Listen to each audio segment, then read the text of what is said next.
On the night of August 28, 1944, the skies over southern England erupted with a sound that had terrorized London for 2 months.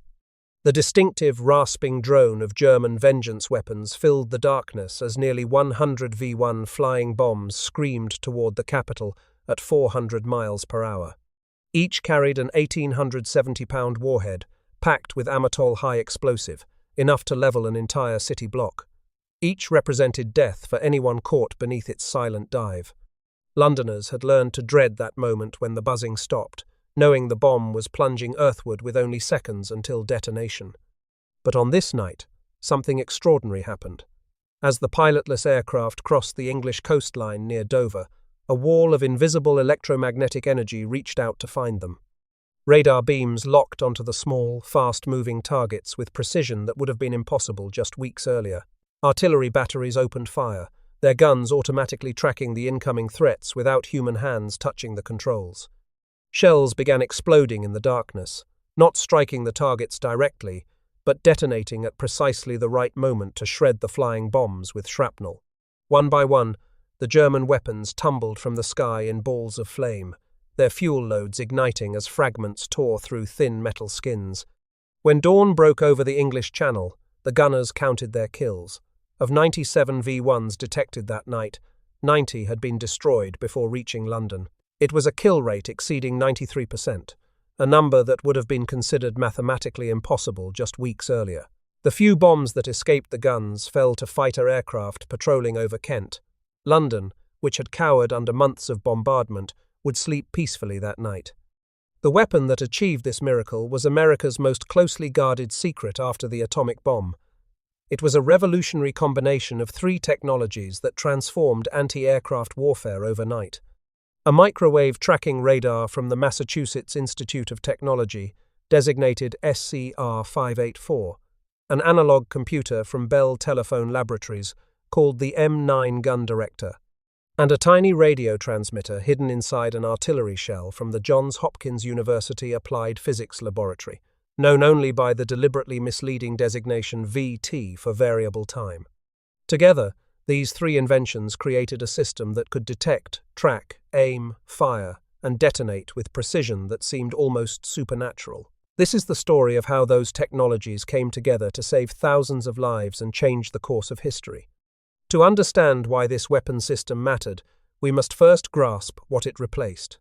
Before 1944, shooting down an aircraft with anti-aircraft fire was essentially a game of chance. A gunner would spot an enemy plane through optical sights, or receive coordinates from a sound locator or primitive radar. He would then estimate the aircraft's speed and direction, calculate where it would be several seconds in the future when the shell arrived at altitude, aim at that predicted point in empty sky, set a mechanical time fuse on the shell to detonate at exactly the right moment, and fire. If any calculation was off by even a small margin, the shell would explode harmlessly in empty air, while the aircraft flew on untouched. The mathematics were brutally unforgiving. An aircraft traveling at 300 miles per hour covers 440 feet in a single second. A shell fired from a 90mm gun takes several seconds to reach typical engagement altitudes of 10,000 to 20,000 feet. In that time, the target might change course, alter speed, climb, or dive. Even if gunners calculated everything perfectly, the shell would pass harmlessly by if it exploded 100 feet too early or too late. The margin for error was measured in fractions of a second, and those fractions almost always favored the attacker. The statistics told a grim story that military planners knew all too well. Anti-aircraft crews required an average of 2,500 shells to destroy a single enemy aircraft. Some estimates ran even higher, suggesting certain target types required 4,000 or more rounds. For every plane shot down, thousands of shells were wasted, their fragments falling back to Earth to endanger friendly forces and civilians below. Barrel wear consumed guns at prodigious rates. Ammunition production strained industrial capacity. The Germans knew these statistics as well as the Allies did, and they exploited them ruthlessly.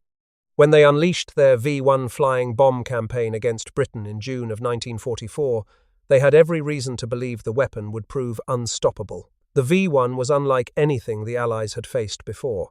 Officially designated the Fiesler Fi-103, It was a pilotless aircraft powered by an Argus AS-014 pulse jet engine. This revolutionary power plant had no moving parts.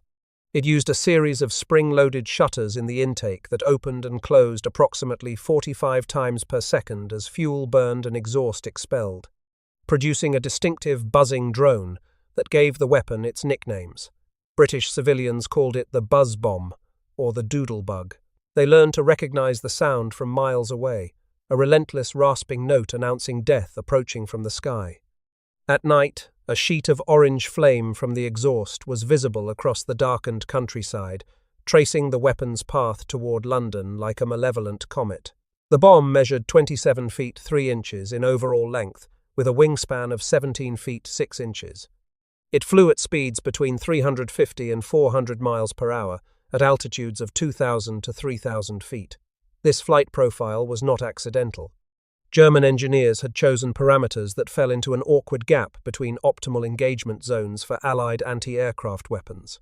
Light guns designed for low-altitude strafing aircraft lacked sufficient range and hitting power to engage reliably at 3,000 feet. Heavy guns designed for high-altitude bomber defense struggled to track such fast, low-flying targets. What made the V-1 truly terrifying was not its approach, but its final moments. The bomb was guided by a simple but effective autopilot system using gyroscopes and a barometric altimeter. When it reached its target area, a small propeller on the nose had counted off a predetermined distance. This vane-driven odometer triggered spoilers on the tail that pitched the weapon into a steep dive. The sudden change in attitude cut fuel flow to the engine. The distinctive buzzing stopped. Londoners learned to dread the silence more than the noise. From engine cut-off to detonation, they had approximately 12 seconds to find shelter. Those 12 seconds of quiet became the most feared sound of the war. The first V-1 struck England on June 13, 1944, exactly 1 week after the D-Day landings at Normandy. It landed at Grove Road in the Bethnal Green district of London at approximately 4:25 in the morning, destroying a railway bridge and killing 6 people. But this was merely the opening salvo of a campaign that would rain destruction on Britain for months. On the night of June 15th, the Germans launched 244 V-1s from concrete ramps scattered across the Pas-de-Calais region of France. The sustained bombardment had begun. Over the following weeks, approximately 100 flying bombs crossed the English Channel every day. Some days exceeded 200. The weapons struck without warning, at all hours, in all weather. They could not be negotiated with or deterred. They did not tire or lose morale. They required no trained pilots who might hesitate or miss their targets. They simply kept coming, wave after wave, day and night, week after week. British civilian morale, already strained by years of conventional bombing during the Blitz, began to crack under this seemingly unstoppable threat. The randomness of the attacks made planning impossible. A V-1 might strike a working-class neighborhood or a wealthy suburb, a hospital or a pub, a church during services or a school during lessons. There was no pattern to predict, no basement deep enough to guarantee safety. By late August, 1.5 million people had fled London for the countryside. The government seriously considered evacuating the entire city, a measure that would have constituted an unprecedented admission of defeat. Over the entire campaign, lasting from June 13th, 1944, to March 29th, 1945, a span of 290 days, approximately 10,500 V-1s were launched against Britain. They came from both ground sites in France and from Heinkel, He-111 bombers over the North Sea. Between 2,300 and 2,500 reached London. The weapons killed between 5,400 and 6,200 civilians outright. Between 16,000 and 18,000 more were injured. Each V-1 that struck an urban area damaged an average of 400 houses. At the campaign's peak, 20,000 homes per day were being damaged faster than they could possibly be repaired. The worst single incident struck the Guards' Chapel at Wellington Barracks on Sunday morning, June 18, 1944, just 5 days after the campaign began. A V-1 hit during morning worship while the congregation sang hymns. The concrete roof collapsed onto the worshippers below, trapping them beneath tons of rubble. 121 people died, including many soldiers home on leave and their families. Rescue workers required 2 days to excavate the dead. The blast stripped trees along Birdcage Walk completely bare, carpeting the entire street with fresh green leaves. It remains one of the worst single incidents of the entire campaign. Initial British defences proved woefully inadequate against this new threat. Operation Diver, the codename for V1 defence, deployed 3 layers of protection arranged in geographic bands between the French coast and London. Fighter aircraft patrolled the coastline to intercept bombs over the Channel and the narrow sea approaches.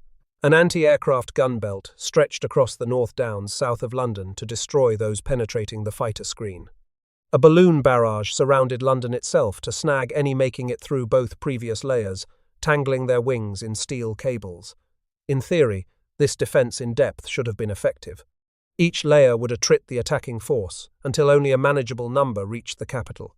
In practice, it was failing catastrophically. The fighters were simply too slow. The V1's cruising speed of nearly 400 miles per hour exceeded low-altitude performance of most British aircraft. Only the Hawker Tempest, the fastest piston-engine fighter in the RAF inventory, could reliably catch and destroy bombs at low altitude. But fewer than 30 Tempests were initially available for V1 defence. Other fighters, like the Spitfire and Mustang, could intercept only by diving from higher altitude, trading altitude for speed. Even then, they often failed to close the distance before bombs reached London. Pilots developed desperate techniques like flying alongside bombs and using wingtips to flip the gyroscopes, sending the weapons tumbling to crash in open countryside. But such methods were dangerous, unreliable, and could not hope to stop hundreds of weapons daily. The gun belt was even less effective than the fighters. Anti-aircraft batteries, using conventional prediction methods and mechanical time-fused shells, accounted for only 17% of V1s destroyed in the opening weeks. Each kill required approximately 2,500 shells, an unsustainable expenditure of ammunition and barrel life. Worse still, fighters and gun batteries constantly interfered with each other in overlapping engagement zones. The defences were shooting at each other's targets, confusing tracking systems, and missing everything while bombs flew through to London. While British civilians huddled in shelters listening for the deadly silence preceding each explosion, the solution was already in production 3,000 miles away. It had been born 4 years earlier when British scientists crossed the Atlantic carrying a small metal box that would change the course of history. In September of 1940, a scientific mission led by Sir Henry Tizard arrived in Washington, carrying Britain's most closely guarded military secrets. The British government had made an extraordinary and historically unprecedented decision. Facing possible German invasion and desperate for American industrial assistance, they would share their most advanced technologies freely with the United States in hopes of accelerating production beyond what British industry alone could achieve. Inside an ordinary-looking metal deed box, the same type solicitors used for wills and property documents, was a device called the cavity magnetron.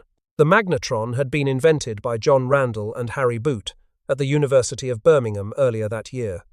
This small vacuum tube, measuring roughly the size of a person's fist, could generate microwave energy at 10-centimeter wavelength, with power levels American scientists had believed impossible. Previous radar systems operated at longer wavelengths measured in meters, which limited their resolution and required enormous antennas that could not be fitted to aircraft or compact mobile units. The cavity magnetron made microwave radar practical for the first time. One American historian later wrote that it was the most valuable cargo ever brought to American shores. Within weeks of examining the British device, American scientists established the Radiation Laboratory at the Massachusetts Institute of Technology in Cambridge, Massachusetts. The laboratory was deliberately named to suggest nuclear physics research and distract from its actual radar focus. This secret research center would eventually employ nearly 4,000 people, including future Nobel laureates, and produce over 100 different radar systems before the war ended. Its mission was developing microwave radar technology that would help win the war. Among the Radiation Laboratory's most ambitious projects was a fully automatic tracking radar for anti-aircraft fire control. The concept came from Alfred Lee Loomis, a remarkable figure who had made a fortune as a Wall Street financier before turning to physics in his middle years. Loomis directed radar research for the National Defense Research Committee under Vannevar Bush, and he proposed using a technique called conical scanning to create a radar that could lock onto a target and track it automatically, without any human operator manually adjusting the antenna. If successful, this would eliminate the slowest and most error-prone element in the entire fire control chain, the human tracker. The project was designated XT1 for Experimental Truck 1 because the prototype was mounted on a truck chassis for mobility during testing. Under Ivan Getting and Lee Davenport, brilliant young physicists barely in their 30s, the radiation laboratory team built a working prototype by April of 1941, just months after the project began. On May 31st, 1941, the system demonstrated successful automatic tracking of an aircraft at the Radiation Laboratory in Cambridge, Massachusetts, using a light plane flown by pilot Dave Griggs. The radar beam followed the target without human intervention, holding lock through evasive maneuvers that would have defeated any manual operator. In early April of 1942, the XT1 was integrated with an electronic analog computer built by Bell Telephone Laboratories in New York City. This device, designated the M9 Gun Director, was designed by engineer David Parkinson, based on a vivid dream he had about anti-aircraft fire control in the spring of 1940. In the dream, he saw himself at a gun position shooting down every aircraft that appeared, and upon waking, he realized the mechanism from his potentiometer recorder at work could be adapted to aim artillery. The computer received continuous position data from the radar via electrical connections and calculated firing solutions for 4 90mm anti-aircraft guns simultaneously. It accounted for target speed, altitude, direction, wind conditions, shell ballistics, propellant temperature, and dozens of other variables, producing aim points that were updated multiple times per second. The combined system underwent field testing at Fort Monroe, Virginia, in February of 1942. Over 60 tracking runs against radio-controlled target drones, the system achieved probable errors of less than 1 mil in angle and 20 yards in range. 1 mil represents roughly 1 yard at 1,000 yards distance, an extraordinary precision for anti-aircraft fire. Target drones were shot down in as few as 8 rounds, with no human intervention whatsoever. The radar tracked the target automatically. The computer calculated the firing solution automatically. The guns aimed and fired automatically. Human operators had been removed from the fire control loop entirely, and remarkably, the system performed better without them than it ever had with them. On April 2, 1942, the Signal Corps ordered over 1,200 production units.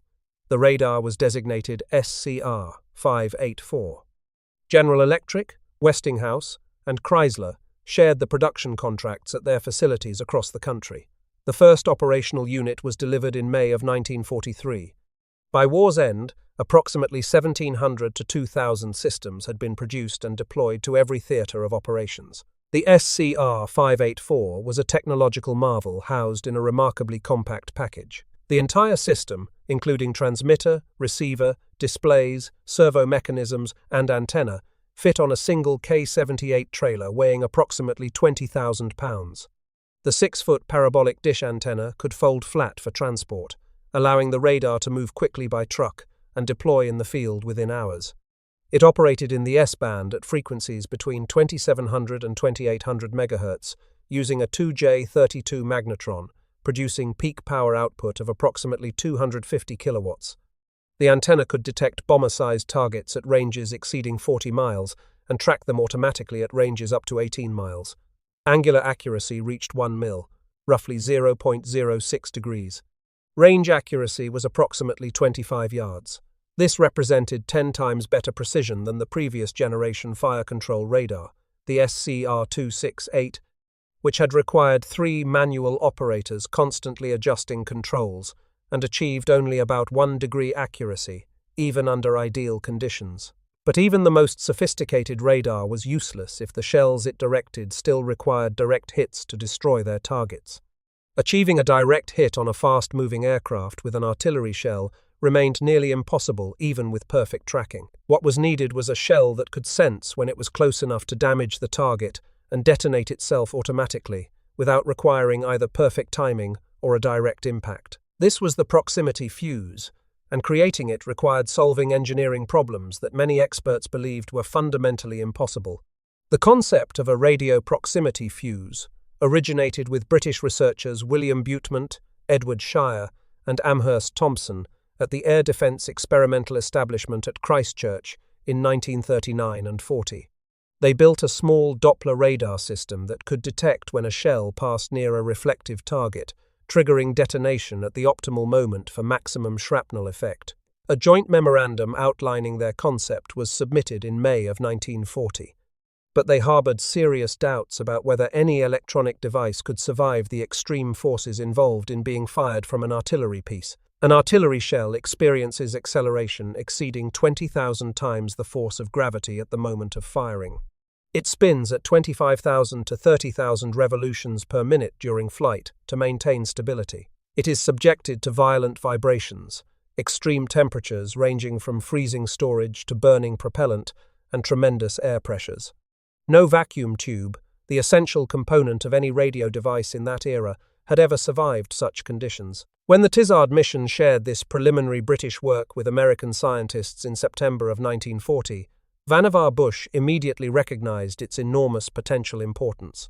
He created Section T of the National Defense Research Committee and placed it under the direction of Merle Anthony Tuve at the Carnegie Institution's Department of Terrestrial Magnetism in Washington. The letter T stood simply for Tuve, a testament to Bush's confidence in this particular scientist.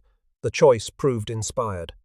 Merle Tuve was born in Canton, South Dakota in 1901. His childhood friend was Ernest Lawrence, who would later invent the cyclotron particle accelerator and win the Nobel Prize in Physics. The two boys had built their first radio transmitter together as teenagers. Tuve earned his doctorate from Johns Hopkins University in 1927 and joined the Carnegie Institution shortly afterward. As a young scientist, he helped confirm the ionosphere's existence by using pulsed radio waves to measure the height of the reflecting layer in the upper atmosphere, work that had helped lay the theoretical foundations for radar itself, years before radar was invented. Now he would lead one of the war's most critical and most secret projects. British physicist John Cockcroft, who would himself win the Nobel Prize in 1951, briefed Tuve in comprehensive detail on September 19, 1940. That same day, Tuve instructed his colleague Richard Roberts to duplicate the British circuitry.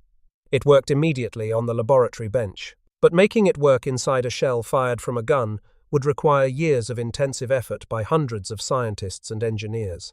The project quickly outgrew its original facility at the Department of Terrestrial Magnetism, and on March 10, 1942, the Applied Physics Laboratory was established under contract between the Office of Scientific Research and Development and Johns Hopkins University. Tuve moved his team to the former Wolf Motor Company building, an automobile garage on Georgia Avenue in Silver Spring, Maryland. The expansive floor where mechanics had once worked on cars now held test equipment, electronics benches, and assembly lines. From this unlikely location, a staff that would eventually grow to more than 700 people would create a weapon that changed history. Tuve's management style became legendary for its urgency and intolerance of bureaucratic delay. Signs posted throughout the laboratory proclaimed his philosophy in blunt terms. One read, "I do not want any damn fool in this laboratory to save money. I only want him to save time." These were not empty slogans posted for motivation. They reflected Tuve's genuine understanding that every day of delay meant more sailors dying under Japanese air attack in the Pacific, more soldiers killed by German aircraft over Europe. He drove his team relentlessly because he knew the stakes were measured in human lives. The critical breakthrough in miniaturized electronics came from a young physicist named James Alfred Van Allen. Born in Mount Pleasant, Iowa in 1914, Van Allen had earned his doctorate from the University of Iowa in 1939 under the supervision of Alexander Ellett. He joined Section T in summer of 1940 at age 25, immediately tackling the most daunting problem facing the entire program. How could vacuum tubes, the essential components of any radio device in that era, survive the brutal forces experienced during gun firing? Van Allen's approach was largely trial and error, informed by physical intuition and relentless determination. He began with hearing aid tubes, manufactured by Raytheon and Sylvania, which were already smaller than conventional radio tubes due to the size constraints of hearing aids. His team encased them in lead and dropped them from rooftops onto steel plates to simulate the shock of firing. They built centrifuges to test resistance to the spinning forces experienced in flight. They subjected tubes to vibration tables and temperature extremes, replicating storage and firing conditions. Most of the tubes shattered, leaked air, or simply failed to function. The glass envelopes cracked, the filaments broke, the electrode structures collapsed. But through persistent experimentation spanning months, Van Allen and his team identified specific tube designs and mounting techniques that could withstand 20,000 grams acceleration and 30,000 revolutions per minute. They discovered that certain filament configurations were more resistant to breakage. They found that encapsulating tubes in rubber reduced vibration damage. They learned that particular electrode geometries maintained function under extreme forces. Without Van Allen's work, the proximity fuse would have remained a theoretical curiosity, technically sound on paper but impossible to manufacture in practice. The fuse itself functioned as a self-contained, continuous wave Doppler radar station housed in the shell's nose, all packed into space roughly the size of a pint container. It used the shell body itself as an antenna and emitted continuous radio waves at frequencies between 180 and 220 MHz. As the shell approached a reflective target like an aircraft wing or fuselage, the reflected signal was Doppler shifted due to the relative motion between shell and target. This created a low-frequency beat signal of roughly 200 to 800 cycles per second in the oscillator's plate current. The signal was filtered to reject noise from ground reflections and other interference, then amplified. When it exceeded a threshold amplitude, indicating the target was within approximately 70 feet, it triggered a thyrotron tube that fired an electric detonator. The entire sequence, from detecting the target to detonation, occurred in a fraction of a second with no human involvement whatsoever. Each fuse contained approximately 130 miniaturized electronic parts, including a triode oscillator, pentode amplifier, rectifier diode, and thyrotron trigger, all built around the tiny, rugged vacuum tubes that Van Allen's team had developed. Power came from an ingenious reserve-type wet battery. At the moment of firing, gun launch acceleration shattered a glass ampule containing electrolyte solution. Centrifugal force from the shell's rapid spin then pushed the liquid outward into stacked carbon-zinc electrode plates, generating electrical current within milliseconds. Multiple safety features prevented accidental detonation near the gun muzzle or during handling. The critical proof of concept came on August 12, 1942, aboard the light cruiser USS Cleveland in Chesapeake Bay. 3 radio-controlled target drones were launched, and gunners engaged them with proximity-fused 5-inch anti-aircraft shells. All 3 drones were annihilated on the first day, with just 4 bursts of fire. The Navy had never seen drones totally destroyed in this manner. Standard practice was to retrieve damaged drones for reuse, but these were reduced to fragments raining into the bay. Officials cancelled the remaining day of scheduled tests because there were no more drones to sacrifice. The Cleveland was immediately dispatched to the Pacific Theater to prevent any crew members from discussing what they had witnessed with people outside the highly classified program. Production ramped up with astonishing speed once the design was proven. The first accepted production fuses came off the Crosley Corporation assembly line in September of 1942. Crosley, better known for manufacturing radios and automobiles in Cincinnati, Ohio, became a primary contractor for the fuse program. By war's end, over 22 million proximity fuses had been manufactured by 87 different firms using 110 factories scattered across the country, at a total cost exceeding $1 billion. Unit costs dropped dramatically with mass production experience, falling from $732 per fuse in 1942 to just $18 by 1945. Peak daily output reached 70,000 fuzzes per day, an extraordinary industrial achievement for such sophisticated electronic devices. Secrecy surrounding the fuse program was extraordinary even by wartime standards. The proximity fuse was classified at a level comparable to the Manhattan Project's atomic bomb, making it one of the 3 most closely guarded secrets of the entire war. The designation VT, standing for variable time, was deliberately chosen by Captain S.R. Shoemaker of the Bureau of Ordnance to sound like a minor modification to existing mechanical time fuse technology, without hinting at the revolutionary radio operating principle. Workers assembling the fuses, primarily women at Sylvania and other electronics manufacturers, were not told what they were building. They were searched entering and leaving work each day. They were forbidden from bringing purses or bags into the factory. Police and fire departments were prohibited from entering production facilities without special clearance. The fear driving this extreme secrecy was straightforward. Merle Tuve himself acknowledged in internal memoranda that success of this type of fuse is not dependent on a basic technical idea. All of the ideas are simple and well known everywhere. The fundamental principles of Doppler radar and radio proximity detection were understood by physicists in every major nation. The breakthrough was not conceptual but practical, a triumph of engineering and mass production rather than revolutionary science. If Germany obtained a working fuse and recognized what they had, they could potentially accelerate their own proximity fuse programs and deploy the weapon against Allied bombers already suffering devastating losses over Europe. Perhaps the most alarming discovery came when Vannevar Bush secretly commissioned Winfield Salisbury at Harvard's Radio Research Laboratory to investigate whether the fuse could be jammed or otherwise defeated. Salisbury succeeded in building an effective countermeasure within 2 weeks, creating a radio device that could trigger proximity fuses prematurely at high altitude instead of the intended range. Bush kept this discovery in even greater secrecy than the fuse program itself. He feared that if American military commanders learned how easily the fuse could be defeated by a technically sophisticated enemy, they would refuse to deploy it in combat, even where it was desperately needed. Initially, proximity fuses were restricted to use only over deep water, ensuring that any duds or misfires would sink beyond hope of recovery by enemy divers or salvage operations. The first combat use came on January 5, 1943, when the light cruiser USS Helena engaged Japanese Aichi D-3A dive bombers southwest of Guadalcanal in the Solomon Islands. Lieutenant Red Cochran, commanding the aft 5-inch gun battery, destroyed an attacking aircraft with the second of 3 salvos, roughly 5 rounds total, without scoring a direct hit. The shell had detonated close enough to the aircraft to shred it with shrapnel and send it spinning into the sea. Throughout 1943, proximity fused fire proved its worth in the Pacific theater. VT shells accounted for more than half of all Japanese aircraft destroyed by naval anti-aircraft gunfire, even though they represented only 25% of total ammunition expended. The improvement was dramatic and measurable. Rounds per kill averaged 155 with proximity fuses versus 508 with conventional mechanical time fuses.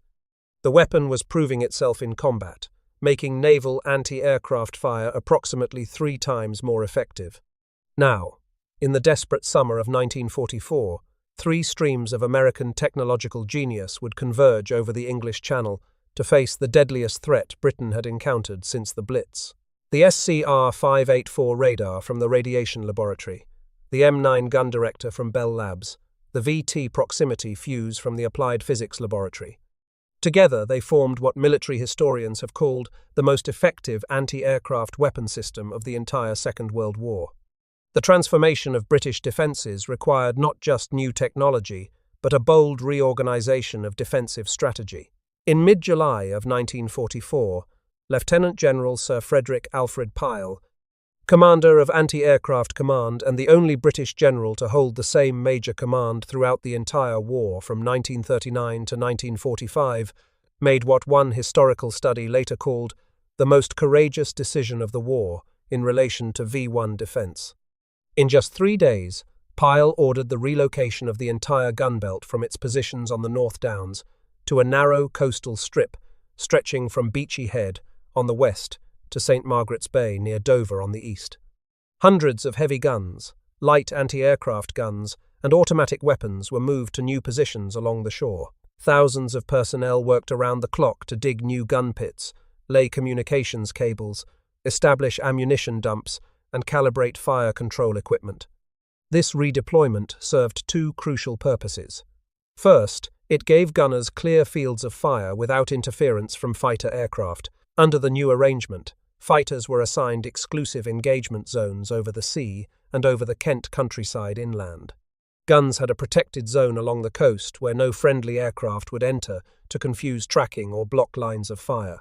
Second, and equally important, coastal positioning ensured that shells falling short or passing through without detonating would land in the English Channel rather than on British soil. This eliminated any risk of Germans recovering dud proximity fuses from fallen shells.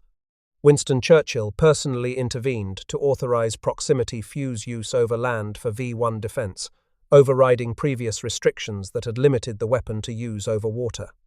The fuses were installed in both British 3.7-inch and American 90mm anti-aircraft ammunition supplied under Lend-Lease. SCR-584 radars were deployed to direct the batteries, their beams sweeping the sky for incoming V1s. When a target was detected, the radar locked on and began automatic tracking. Position data flowed continuously to M9 gun directors, which calculated firing solutions and aimed batteries of 4 guns simultaneously. The guns fired, and shells equipped with proximity fuses rose to meet the incoming bombs. When they passed within triggering range of their targets, they detonated automatically, filling the sky with shrapnel. The improvement in defensive effectiveness was staggering and could be measured week by week as the new system was deployed and crews gained experience. Before reorganization and before proximity fuses arrived in quantity, anti-aircraft guns achieved kill rates of approximately 17%, destroying roughly 1 in 6 V1s that entered their engagement zone. Each kill required approximately 2,500 shells. In the first week after redeployment to the coast, kill rates began climbing steadily. By early August, as more batteries received proximity fuses and SCR-584 radars, rates climbed to approximately 40%. By August 23rd, they had reached 60%. During the final week of August, anti-aircraft guns achieved average kill rates of 74%, with some individual batteries reporting the expenditure of only 100 shells per destroyed V1, a 25-fold improvement in ammunition efficiency. On the night of August 27th to 28th, 1944, came the single most devastating day for the German V1 campaign against Britain. Defenders destroyed 90 of 97 flying bombs detected crossing the coast, a kill rate exceeding 93%. Of the few that escaped the coastal gunbelt, fighter aircraft and barrage balloons accounted for several more. Only a handful reached London that night. When Allied forces captured the vital port of Antwerp in Belgium in early September of 1944, Germany redirected its V1 attacks against this crucial logistics hub. Antwerp was essential to Allied operations on the Western Front, handling more cargo tonnage than all other European ports combined. If Germans could close it, or significantly reduce its capacity, they might delay the Allied advance by months. The defense of Antwerp, designated Antwerp X, was commanded by Brigadier General Clair H. Armstrong of the United States 50th Anti-Aircraft Artillery Brigade. His force eventually numbered 22,000 personnel, drawn from American, British, and Polish units. Churchill personally authorized Royal Air Force Lancaster bombers to fly modified proximity fuses directly from the Crosley plant in Cincinnati to airfields in Europe, bypassing normal supply channels to get weapons into action quickly. When VT fuses arrived in quantity in January of 1945, results were immediate and dramatic.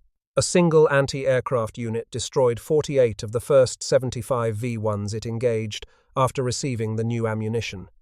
The 184th Anti-Aircraft Artillery Gun Battalion achieved an average kill rate of 73% across all engagements and reached 100% effectiveness, destroying every V1 it engaged on February 13, 1945. Of the V1s detected approaching Antwerp during the entire campaign, only a small percentage reached the designated protected area around port facilities. The port remained fully operational throughout the bombardment, continuing to discharge the supplies that fed Allied armies advancing into Germany.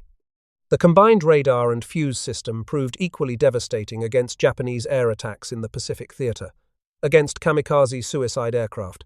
Between October of 1944 and January of 1945, 5-inch guns equipped with proximity fuses required 310 rounds per kill versus 1,162 rounds for conventional time, fused shells, an improvement of nearly 4 to 1. At Okinawa on May 11, 1945, destroyers USS Evans and USS Hadley faced 156 enemy aircraft in a sustained attack lasting approximately 95 minutes. Proximity fused fire destroyed the overwhelming majority before they could reach their targets. Post-war interrogations of captured Japanese officers revealed that they considered the uncanny accuracy of American naval anti-aircraft fire. one of the factors driving Imperial Navy adoption of kamikaze tactics.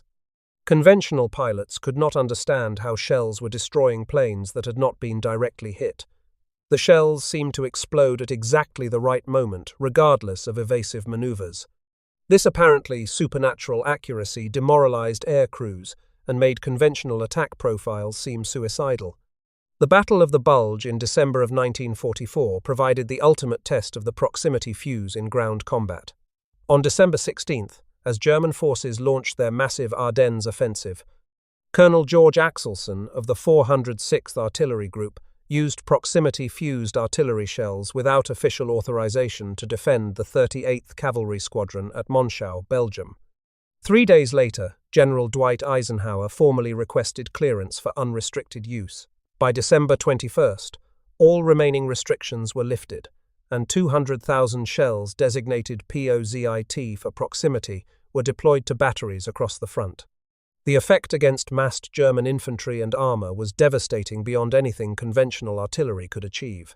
Unlike contact fuzzes that detonated on impact with the ground, proximity fuzzes detected targets from above and detonated 30 to 50 feet in the air. This produced an airburst that sprayed shrapnel downward into positions where trenches, foxholes, and other ground cover provided no protection whatsoever. In the densely forested Ardennes, tree burst effects multiplied the lethality. Shells that might have detonated harmlessly in open air instead struck branches and treetops, showering fragments and wooden splinters down onto troops below. The forest itself became a weapon. German soldiers, who had considered woods protective cover, learned they were death traps. General George Patton wrote to the Chief of Army Ordnance describing the weapon's effects.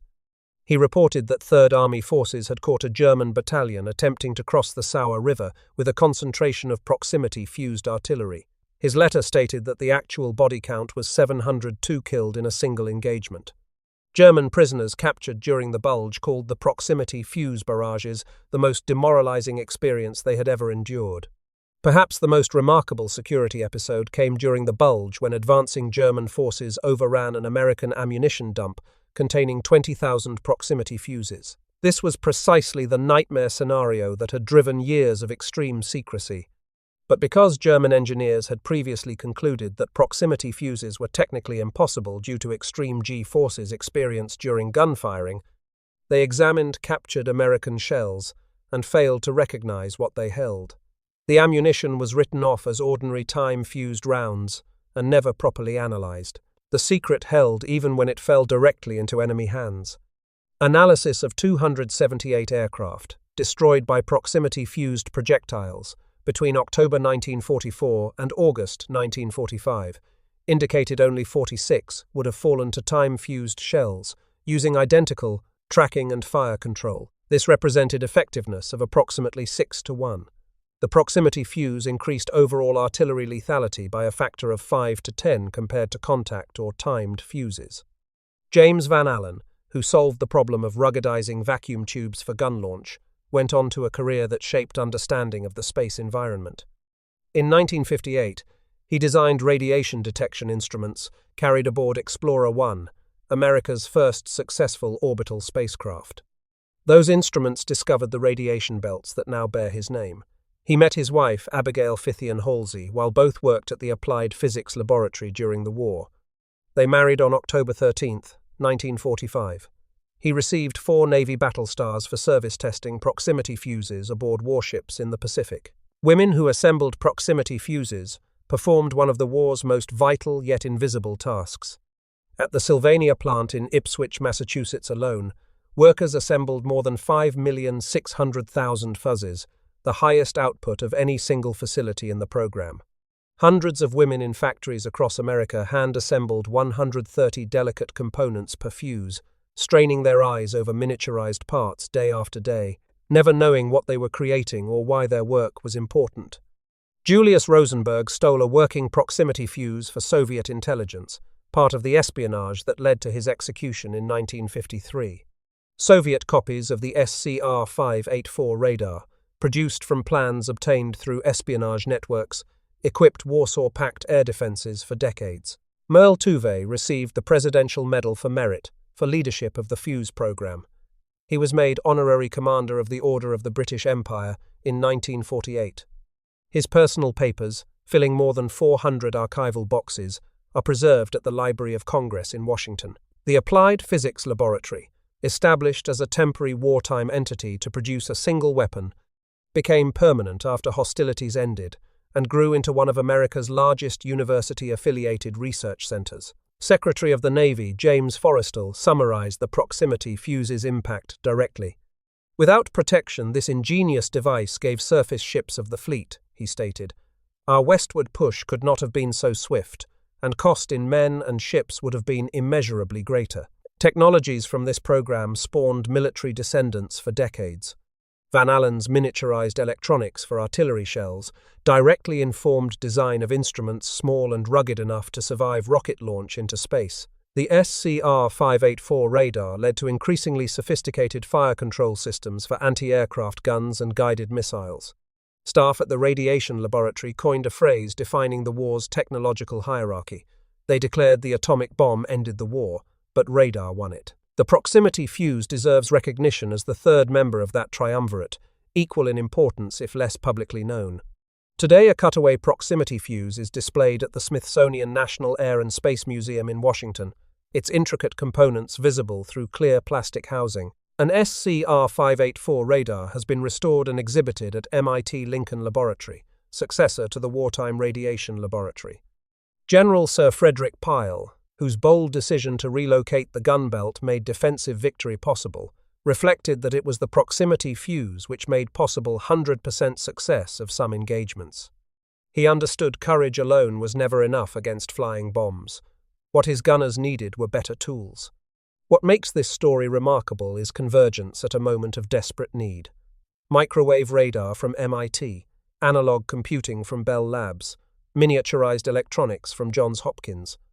Each developed separately, for different purposes, by scientists who often did not know what others were building. Yet they came together over the English Channel precisely when most needed, forming something greater than any individual contribution. 97 flying bombs crossed the English coast that August night in 1944. Only a handful reached targets. Behind that statistic lay years of scientific research, engineering, innovation, and moral courage to deploy secret weapons when failure meant catastrophe. The SCR-584 radar, the M9 gun director, and the VT proximity fuse together transformed how nations would defend against aerial threats for generations to come.